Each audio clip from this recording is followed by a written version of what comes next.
And this is Daniel Krug, the man who killed her. He's heading in for another normal workday, just minutes after leaving his wife's lifeless body hidden in the garage of their own home. Oh, shit. Holy fuck.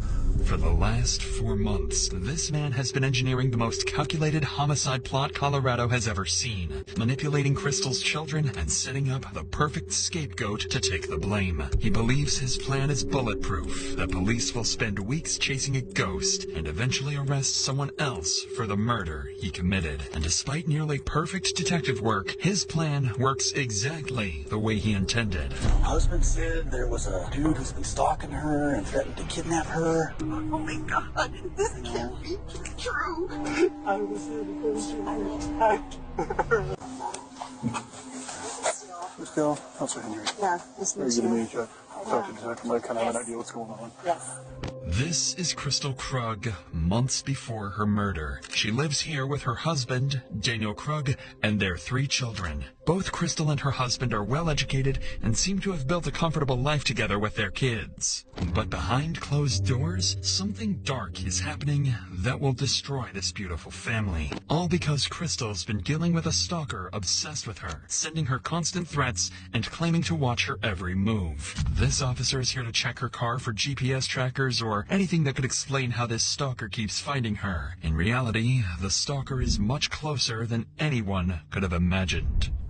You can see where the dirty segments and kill marks, but like my street looks like this all the time. There's no one out there. Like I know the normal cars. Yeah. So I don't know where he's following from. Okay. I can only assume a trapper. Nothing jumps out at me. I know, really weird. I'm hoping it's just a mess with me. The officer continues searching the vehicle top to bottom, but finds nothing suspicious. So before leaving, he offers Crystal a few safety recommendations and reassures her that they'll keep looking into her case.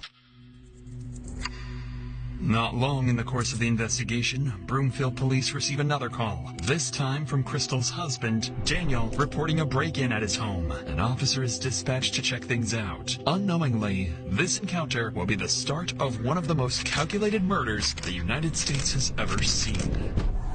Hey, how's it going? Yeah, definitely. I'm Officer Chauncey. I'm Dan. Nice to meet you. Johnson, nice to meet you.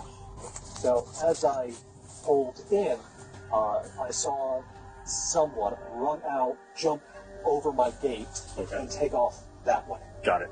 I didn't think to call you until my wife got home recently, and we realized the spare key that we keep in the garage isn't there. Okay. According to Daniel, the only thing that's gone is their spare house key. If someone stole that, it means they aren't done and might have plans to come back at some point. The officer advises Daniel to change their locks immediately while police look into who this intruder might be. What no one realizes tonight is that this is no random incident. It's the opening move in a plan that's been forming for months. And this break-in is just step 1. 9 days after Daniel reports the break-in, his wife Crystal wakes up to another uneasy morning. For weeks now, she's been receiving strange, anonymous messages and a growing sense that someone out there has an eye on her. Until now, none of it had a name attached, but a faceless presence that kept getting closer. But today, that changes. As Crystal gets the kids ready for school, makes her morning coffee, and heads out for work, her phone buzzes. She glances at the screen and sees a name she hasn't thought about in more than 20 years. Jack Anthony Holland, a man she dated briefly as a teenager. The message is short, crude, completely out of nowhere. Hi, Crystal. It's Anthony. Hope it's okay I looked you up. I go to Boulder every few weeks and thought we could hook up. You game? At first, she didn't think much of it. The two last spoke years ago, and even then he was harmless. So she ignores it and moves on. But the next day, everything changes. Are you there? You should say yes when I offer pity. Whatever. I saw your pics. You got fat. You should yourself. Saw you at the dentist today.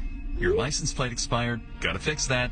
Suddenly, Crystal's fear becomes reality, and she begins living with the terrifying possibility that she's being watched. And now, she's certain Anthony is the one who's been harassing her for weeks. She becomes hypervigilant, installs cameras around the home, dash cams in her car, and starts carrying a concealed handgun everywhere she goes. By late October, Crystal's barely sleeping. She keeps a spreadsheet of her stalker log, documenting every message she gets.